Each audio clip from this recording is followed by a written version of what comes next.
বিশ্ব জাকের মঞ্জিল দেখার পরে আমরা ফরিদপুর সদরের উদ্দেশ্যে রওনা করি এবং ফরিদপুর সদরে আসতেই নিউ চুইঝাল হোটেল অ্যান্ড রেস্টুরেন্ট দেখতে পাই।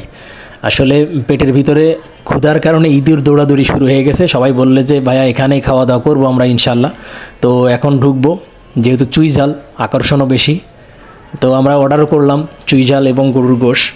তো সবাই খাওয়া দাওয়ায় খুবই ব্যস্ত আর আমি ভিডিও করায় ব্যস্ত। মোটামুটি সবার এত খিদা লাগছে যে সবাই মানে ভাত আর গোশ হওয়ার পরে অলরেডি খাওয়া দাওয়া শুরু। তো খাওয়া দাওয়া করলাম। এখানকার রান্না এবং চুইঝালের গোশতটা আসলেই খুব সুন্দর ছিল। আপনারা ফরিদপুর আসলে এখানে ট্রাই করে দেখতে পারেন। তো আমরা দুপুরে লাঞ্চ শেষ করার পরে আমার প্রিয় কবি, সবচেয়ে পছন্দের কবি কাজী নজরুল ইসলাম, এবং এরপরে আমি আরও কয়েকজন কবিকে খুব পছন্দ করি, তার মধ্যে জসিমউদ্দিন অন্যতম। তো জসিমউদ্দিনের বসত বাড়ি দেখার উদ্দেশ্য ছিল অনেক আগে থেকেই। তো আমি এখানে আসলাম এবং জসিমউদ্দিনের সবচেয়ে পছন্দের যে কবিতাটা, কবর কবিতা, আমার অল টাইম ফেভারিটের ভিতরে থাকবে এটা। তোর দাদির কবর ডালিম গাছের তলে তিনি ভিজিয়ে রেখেছি আমার দুই নয়নের জলে। পল্লীকবি জসিমউদ্দিনের পৈতৃক বাড়ি বাংলাদেশের ফরিদপুর জেলার সদর উপজেলায় গোবিন্দপুর গ্রামে। আর এই গোবিন্দপুর গ্রামটা কুমার নদীর তীরে অবস্থিত। এখানে তার জন্ম হয়েছিল তাম্বুলখানা নামক একটা গ্রামে, মামার বাড়ি। তো তবে তার শিকল ছিল গোবিন্দপুর গ্রামে, যেখানে তার বাড়ি এবং কবরস্থান রয়েছে। কিছুক্ষণ পরে আমি কবরস্থানের ওখানে যাব, ইনশাল্লাহ আপনাদের দেখাবো। এবং এইটা পর্যটকদের জন্য একটি পরিচয় স্থান, এবং এখানে তার ব্যবহার করা বিভিন্ন জিনিসপত্র আপনারা দেখতে পাইতেছেন ভিডিওতে অলরেডি। জিনিসপত্র লেখা এবং সংরক্ষিত আছে। ওনার ছেলে তিনটা আছে, তিনটা ছেলের ছবি এবং তাদের সম্বন্ধে বিস্তারিত মোটামুটি কম বেশি ইনফরমেশন এখানে দেওয়া আছে। তো ফরিদপুর উপজেলার সদরে আম্বিকপুর রেল স্টেশনের উত্তরে কুমার নদীর দক্ষিণে গোবিন্দপুর গ্রামটা অবস্থিত। কবির ব্যবহৃত 4টি পুরনো টিনের চালা ঘর আছে এখানে, বর্তমানে সংরক্ষিত অবস্থায় আছে। এবং এখানে ঢুকতে হইলে পার পার্সন 20 টাকা করে টিকিট কাটা লাগে। আমার মনে হয় এই জিনিসটা আসলেও ঠিক হচ্ছে কিনা আমি জানি না। এত ফেমাস একটা লোক, এনারে দিয়ে ব্যবসা করার কোনো দরকার নেই। এটা উন্মুক্ত করে দিলে আমার মনে হয় সবচেয়ে ভালো হতো। এতটুকু তারে গড়ে এনেছিল সোনার মতো মুখ, পুতুলের বিয়ে ভেঙে গেল বলে কেঁদে বাসাই তো বুক। এখানে ওখানে ঘুরিয়া ফিরিয়া ভেবে হইতাম সারা সারা বাড়ি মরে।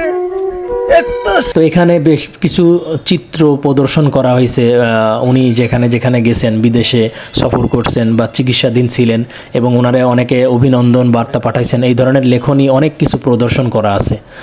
তো পল্লীকবি জসিমউদ্দিন 1903 সালে 1 জানুয়ারি ফরিদপুর জেলার তাম্বুলখানা গ্রামে জন্মগ্রহণ করেন। ছড়িয়ে দিল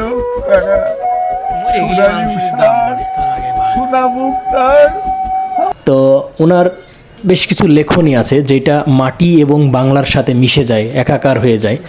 তো যার কারণে আসলে ভালো লাগা, ভালোবাসা তৈরি হয়েছে অনেক আগের থেকেই। ফররুখ আহমেদ, হ্যাঁ, উনিও অনেক খুব পছন্দের একটা কবি। তো সেই কারণে যখনই ফরিদপুর আসবো প্ল্যান করছিলাম, তখন মাথায় রাখছিলাম যে কোনোভাবেই যেন পল্লীকবি জসিমউদ্দিনের বাসভবন মিসটা আমার না হয়ে যায়। লাঙ্গল লইয়া খেতে ছুটতাম গায়ের ওপর দড়ি, যাইবার কালে ফিরে ফিরে তারে দেখে লইতাম কত। এখানে আসলাম, খুবই ভালো লাগতেছে। দেখার কিছুই নাই, কিন্তু এখানে আসলে যদি আপনার পছন্দের লোক হয় বা আপনার ভালো লাগার কোনো মানুষ হয়, তো সেই পরিবেশটা কেমন হইতে পারে, সেই মোমেন্টটা কেমন হইতে পারে, এটা সবাই সবার জায়গা থেকে উপলব্ধি করলে বুঝবেন। আমার অসম্ভব ভালো লাগছে এখানে। ওনার বেশ কিছু লেখনী এবং কবিতা আমি পড়েছি, যার কারণে ওনার প্রতি একটা অন্যরকম টান আমার আছে। একথা লইয়া ভাবি সব বুড়ে তাপসা করিত শত, এমনি করিয়া কখন জানি আমার এই জীবনের সাথে মিশে ছোট খাটো তার হাসি ব্যথা মাঝে হারা হয়েছিল দিশে। বাপের বাড়ি যাইবার কালে কহিত দরিয়া পা, আমারে দেখিতে যাও কিন্তু ওই উজান তলির গা। তো এখানে আসার পরে ভালো লাগলো এবং আসার পরে দেখলাম কিছুদিন পূর্বে ওনার ছেলে মারা গেছিলো, সেটার অনুষ্ঠান হচ্ছিল এখানে আর কি, দোয়া মাহফিলের অনুষ্ঠান হচ্ছিল। তবরকের ব্যবস্থাও ছিল, আমাদেরকে অফার করা হয়েছিল, যদিও আমরা খেয়ে দিয়ে আসছিলাম, যার কারণে এই জন্য খাই নাই। দেখতেছি শাপলার হাতে তরমুজ বেচে 2 পয়সা করে দেরি, পুতির মেলা 1 ছড়া নিতে কখনো হইতো না দেরি। 1.5 পয়সার তামাক আর মাজন লইয়া ঘাটে সন্ধ্যাবেলা ছুটে যাইতাম শ্বশুর বাড়ির বাটে।